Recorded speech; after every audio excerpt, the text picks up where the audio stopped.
Well, it's not that often that you come to a tractor show and you find a machine that was not only not built in this century, but not built in the last century. This one was built in 1899 and it belongs to you, Eric Harvey. Good morning.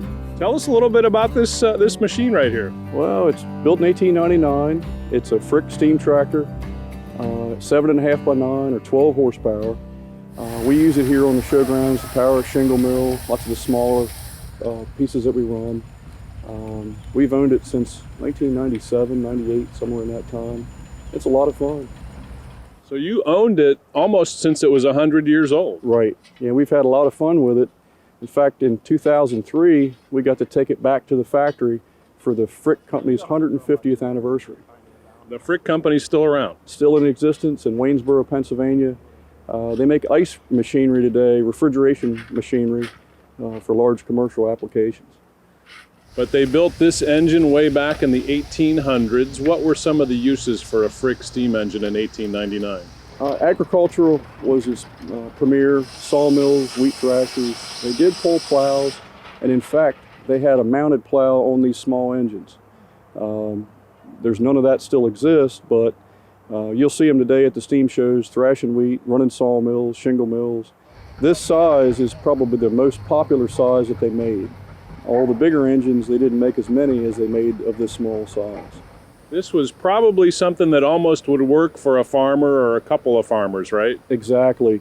Here on the Eastern Shore, the average was about 1 in 50 farmers had a steam tractor.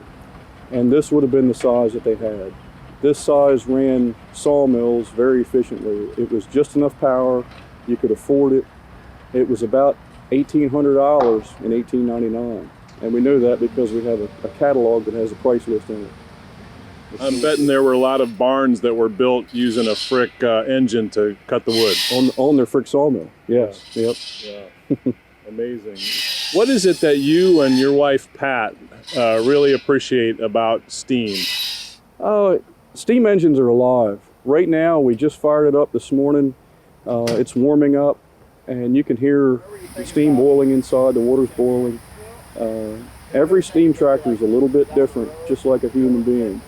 You can jump on an engine and it'll react different, it'll behave different, but they're almost a living creature. And to that point, you as the operator really have to pay attention to what you're doing, don't you? Exactly. All of these engines you see around at the shows are powered by the operator, supervised by the operator. The only automatic feature is the safety relief valve on the top.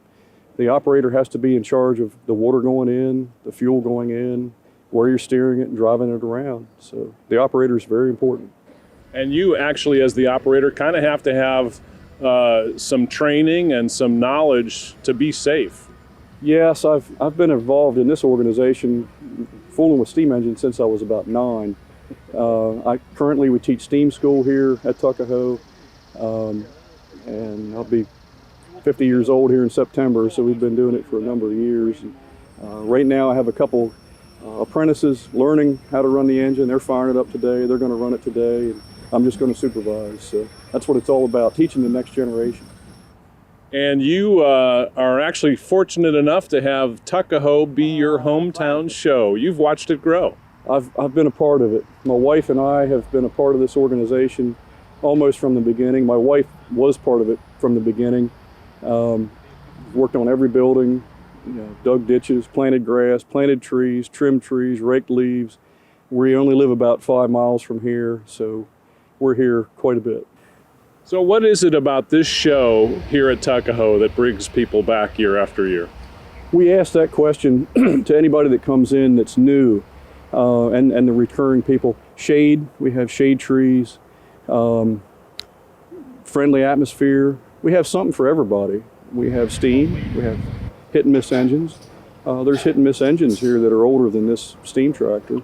We have a rural life museum with small articles that you can go view. There's something for the ladies, there's home crafts, there's tractor pulls we'll do here on the track. We do a big parade, so there's something for everybody. And it's 4 days, so you don't have to come all 4 days, but if a day works better for you, come whenever works. And if you come to the show, we're going to find you behind the wheel of this steam engine, aren't we? Yeah, most of the time, or something else. What is it like when you drive the Frick Eclipse? Well, for one thing, the steering wheel's on the left side, so you got to get used to that. This engine is, luckily it's very small. It only weighs 12,000 pounds, so it has good visibility.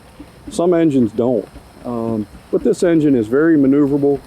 It'll fire up on almost no wood and coal, so it's not very labor intensive to move it around. And I can drive all the way around the whole showgrounds here, almost a mile, and not have to put any coal or water in it. It's pretty efficient.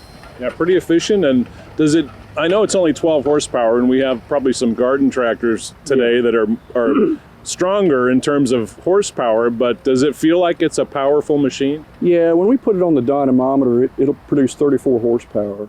New, it was only 36. So the 12 horsepower is the boiler horsepower, but its belt horsepower is about the same as a Farmall H. And when you drive this Frick around the grounds, what do people say? Oh, most everybody knows me, and we have a big whistle on there that everybody recognizes.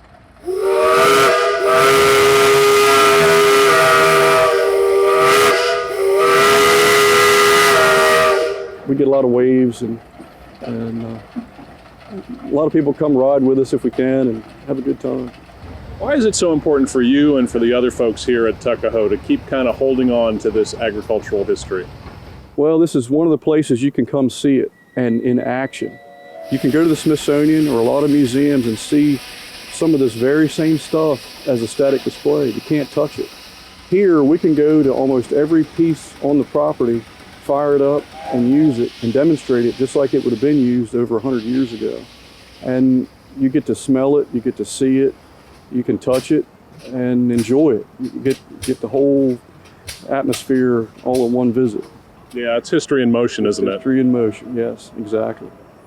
Eric Harvey, congratulations on 50 years of the Tuckahoe Steam and Gas Association show. Thank you. Thank you for coming. Yeah, glad to be here with the Harveys, Eric and Pat Harvey.